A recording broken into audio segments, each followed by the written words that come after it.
ಉಡುಪಿಯ ಕಂಡೀರ ಉಡುಪಿಯ ಕೃಷ್ಣನ ಕಂಡೀರ ಕೃಷ್ಣನ ಕಂಡೀರ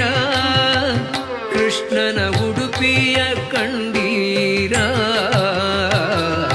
ಜಗದೊಡೆಯ ಬಂದ ಉಡುಪಿಯಲಿನಿಂದ ಪಡುಗಡಲ ದಾರಿಯಿಂದ ಮಿಗಿಲುಂಟೆ ಚಂದ ಕಣ್ಗಳಾನಂದ ಆನಂದ ಕಂದನಿಂದ ದ್ವಾರಕೆಯ ವಾಸವೋ ಋಷಿಕೇಶ ತಾಕೆನಿಸಿತೇನೋ ಈಶ ದಾರಿಯಲಿ ಬಂದೆ ದಾರಿಯಲಿ ನಿಂದೆ ನೀ ದಾಟಿ ದೇಶ ದೇಶ ಕೃಷ್ಣನ ಕಂಡೀರ